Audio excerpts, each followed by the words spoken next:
Hey guys, Mr. Cottom here. I miss seeing you guys' faces in class. I hope you guys are doing all right. I hope you had a good spring break. I know it came kind of early this year. So, this is lesson 2 in your books if you want to follow along.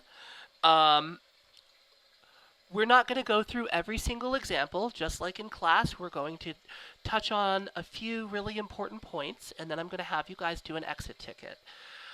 These videos can get pretty big, so I may be splitting up lessons. So if you get more than one link from me, please make sure that you go to the links in order.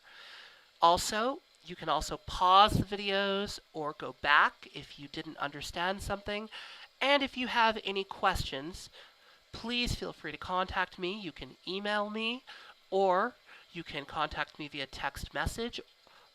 I will get back to you as soon as I possibly can, and I have normal class hours every day.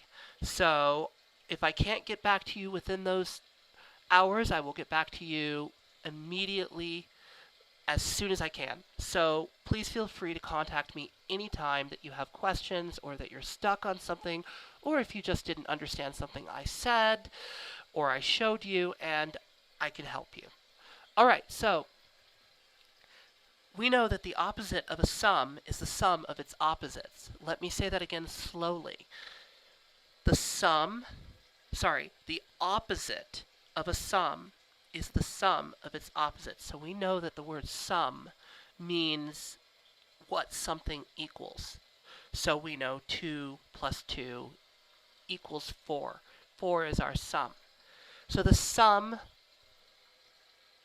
opposite of a sum is the sum of its opposites. So, in the example, we see that 1 has an opposite of -1.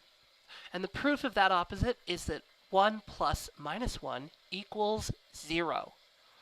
Opposites will always zero each other out. So let's try the -7. This is the exact same thing, but in reverse.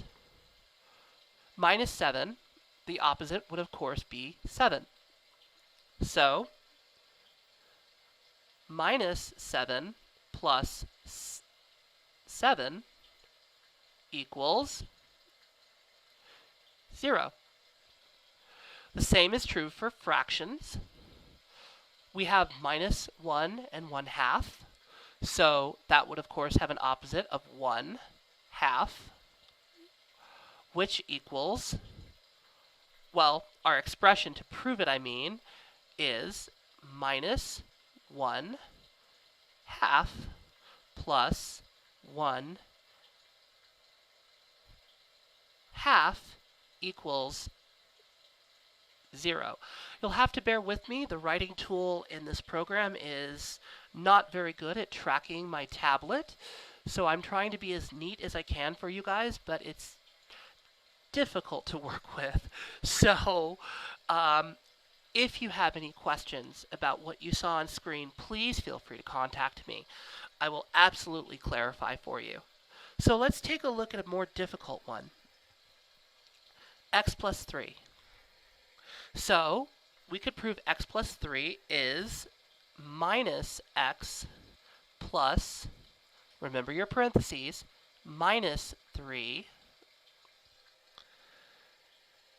So we know that how we can prove this is we have a problem.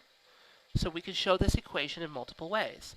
We have x plus 3 plus minus x plus minus 3. And those are both in parentheses. And now we have an equal sign. So we would think that we'd put like a single number here, one number, like 0, right? Like I did in the other ones. But we're not going to do that. And this is why. Up till now, you guys have thought of an equal sign as where your answer goes. But what an equal sign really is it shows us what is equal to that equation.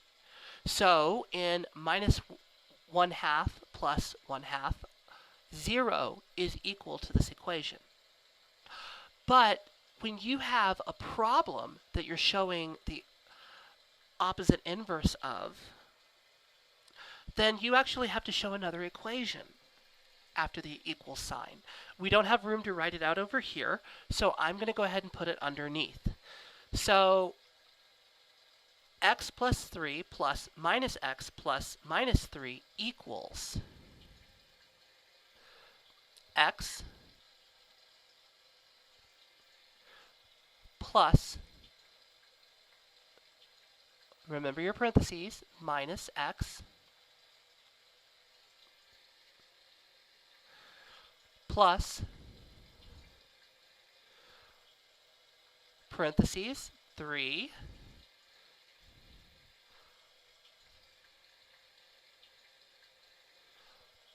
plus minus 3